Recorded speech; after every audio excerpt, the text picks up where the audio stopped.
یہ قرآن اور سنت پہ عمل کرے گا. اب بچاؤ، اب کرو دفاع. بھئی یہ کیسا کاتب وحی تھا جس نے یہ شرط مان لی؟ اس نے اس شرط پہ تسلیم کیوں کیا؟ وہی شرط پہ اکڑ جاتا. یہ کون سی شرط ہے؟ مٹاؤ. میرا کون سا فعل قرآن اور سنت کے خلاف؟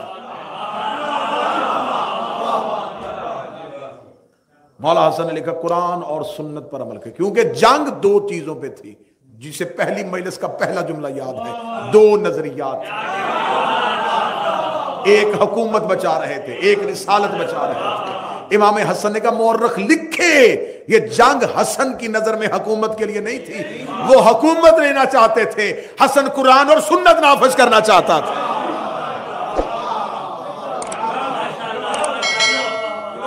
آج کے بعد قرآن اور سنت پہ عمل ہوگا. اب جسے کل والی مجلس یاد ہے، مولا علی کے سامنے آ کے کہا تھا دو شرطیں.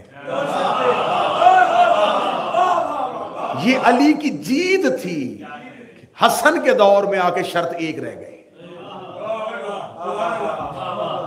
صرف قرآن اور سنت. حسن نے اپنے آپ کو خلیفہ بلا فصل کر لیا،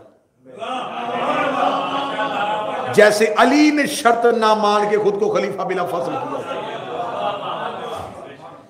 مولا حسن نے کہا قرآن اور سنت پر عمل ہوگا. اس نے کہا قرآن اور سنت پر عمل کریں گے. دیکھیں کتنی آسانیاں کر دی ہیں تمہارے امام نے تمہارے لیے.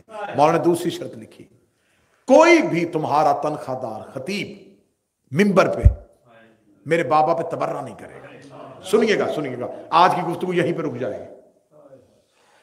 اگر مولا حسن یہ شرط نہ لکھواتے، مجھے حسین کی قسم، جیسے امت بڑے بڑے ظلم پی گئی ہے نا، بی بی کے گھر آگ لگی نہیں تھی، رسول کو کاغذ قلم کا انکار ہوا ہی نہیں تھا، آج یہ بھی کہہ دیتے کوئی تبرہ نہیں ہوتا تھا. حسن نے شرط لکھوائی کہ نہیں ہوگا. اگر نہیں ہوتا تھا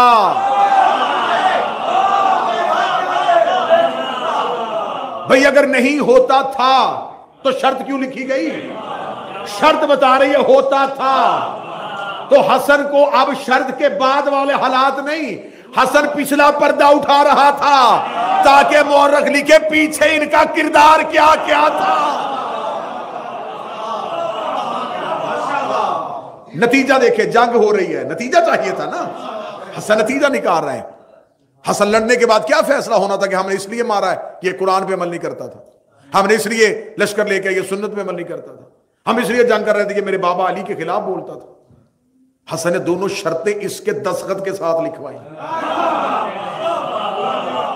اس نے دستخط کی ہے کہ میں یہ دستخط نہیں تھی، میں تو بلکہ اپنی خطابت میں jملہ کہہ رہا ہوں کہ یہ کاغذ پہ سیاہی نہیں، حسن اس کے چہرے پہ مل رہا ہے. ہائے ہائے ہائے، یہ سیاہی اس کے چہرے پہ ملی جا رہی تھی. قرآن و سنت پر عمل ہوگا. میرے بابا پہ کوئی، اب مورخ کو لکھنا پڑ گیا. اب لکھا نہیں کہ مورخ نے، مجبوری تھی. سورہ نہ لکھتے تو کیا لکھتے؟ سورہ لکھنی پڑی تو شرطیں لکھنی پڑی. جب شرطیں لکھنی پڑی تو پھر مانا. ابن خلدون نے لکھا، سیوطی نے لکھا، شبلی نعمانی نے لکھا، آج کے دور کا انجینئر محمد علی مرزا تک مان گیا. ہاں جی سب کچھ ہوتا تھا. 90 سال تک مسلسل، 90 سال مسلسل منبروں پہ باقاعدہ نام لے لے کے. آج ہمیں کہتے ہیں نام لے کے تبرہ نہ کرو. کل حسن کی شرط مان لیتے، آج ہم بھی نہ کرتے.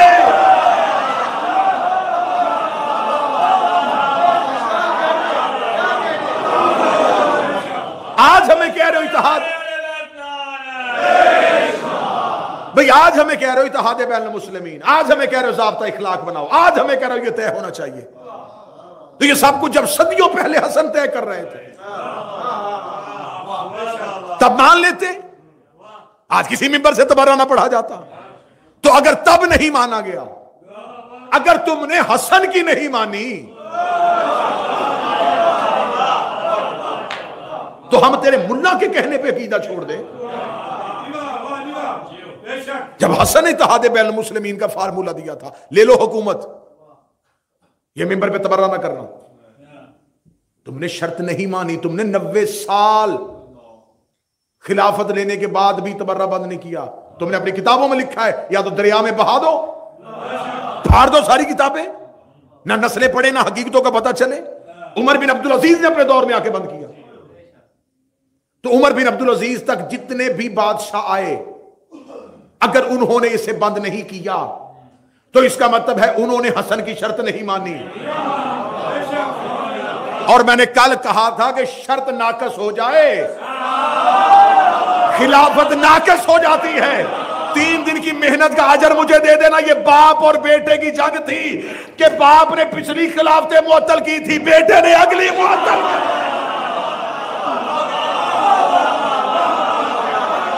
یہ تھی باپ اور بیٹے کی جنگ.